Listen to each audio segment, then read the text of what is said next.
Assalamualaikum and good morning everyone. Today we from group 3 will present about the relationship between study hours and academic performance among UUM students.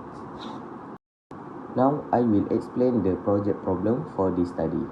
Academic performance is important because it shows student understanding and achievement in university. Many people believe that students who study for longer hours will achieve better CGPA. However, this is not always true. Some students spend many hours studying but still get low academic results. This may happen because of ineffective study method, lack of focus, or poor time management. On the other hand, some students study for few hours but are still able to achieve high CGPA because they use more effective study strategies. Due to this difference, students may become confused about whether they should focus more on study duration or study quality. Therefore, this study is conducted to analyze whether study hours really influence student academic performance and CGPA. This study aims to identify how much time university students spend studying and how it affects their academic performance. Academic performance is measured using GPA, grades, and test scores. The research also examines whether students who spend more time at studying achieve better academic results. Besides study hours, the study also considers other important factors such as motivation, time management, learning environment, sleep quality, and stress level. These factors may also influence students' academic success. Next, for the variables in study, the independent variable is study hours, which refers to the amount of time students spend studying daily or weekly. The dependent variable is academic performance, measured through GPA, grades, or examination results. Other factors such as age, gender, and field of study are considered control variables to ensure more accurate findings. Lastly, different measurement scales are used in this research. Academic performance and study hours is a ratio scale because they have a true 0 point. Study habits are measured using an ordinal scale, demographic information used a nominal scale, and motivation levels are measured using an interval scale through Likert scale questions.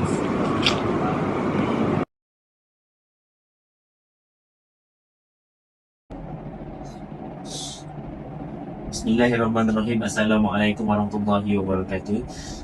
First of all, let me introduce myself. My name is Muhammad Dawood Nabil Marij. I'm from Group 1 for Statistics of Technology subject.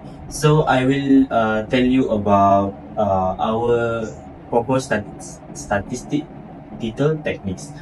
Okay, as you see in this table right now, objective 1 is to identify the study hour among university students. So the statistical technique that we will use is frequency, percentage, mean, and standard deviation.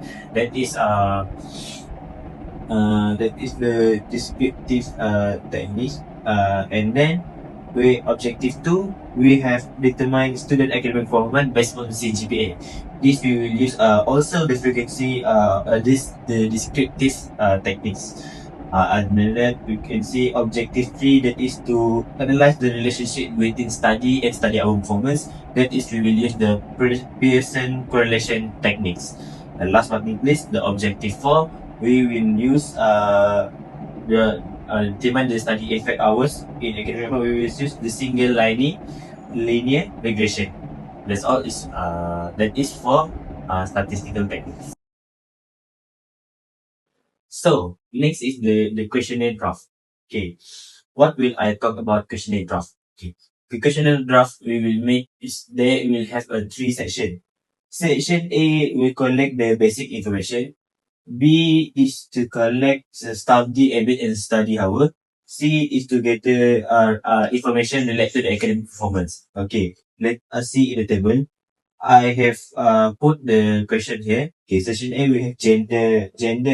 And then section B we have hours study in a week, study schedule, and how frequent we do study.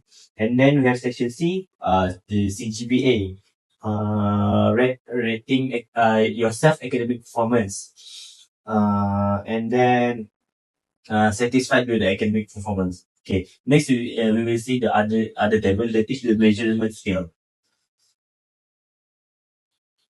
Okay, the response scale. The response scale. We have an agreement scale, a frequency scale, and focus scale. Okay, the agreement scale is strongly agree to disagree, strongly disagree. And then frequency scale is rarely always. And then lastly, we have a focus scale, very unfocused, very focused. I think that is all for me. Thank you. So, part 8.0 Data Collection Plan. In this study, we collected data using an online questionnaire method via Google Forms. This is because it makes it easier for respondents to answer our questionnaire and can save time. In the questionnaire we made, we have divided it into 3 parts, namely gender, study hours, and grade point average, which is GPA. Our target respondents are among the students of this university because the study is related to the academic performance for students. Next, the total sample size we target is 30 students at this university. In addition, we use a sampling method such as convenient sampling. We will also publish this questionnaire through social media such as WhatsApp, Telegram, and other social media. By using various social media platforms, we can collect data more easily and can save time.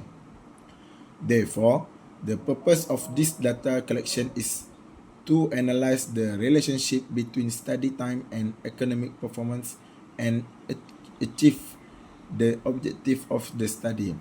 The variable we use gender, which is type of data, is qualitative, and the scale is nominal.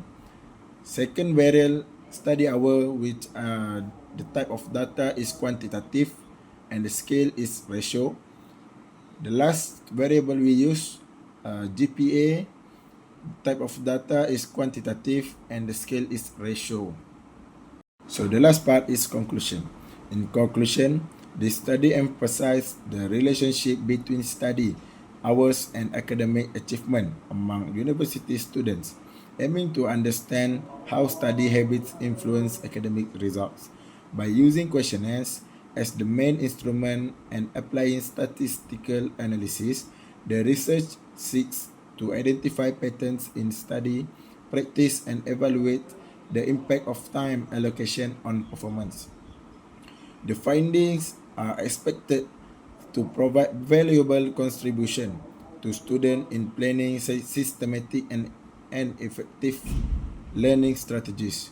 With clearer insight, students can manage their time wisely, balance academic and non-academic activities, and strengthen self-discipline to achieve excellence. Beyond academic significance, the study also holds practical importance as a guide for students to improve study approach. The results may serve as a reference for lecturers, academic counselors, and universities in designing effective learning support programs. Ultimately, this research contributes to enhancing the quality of education and supporting students in achieving better academic outcomes. So, thank you.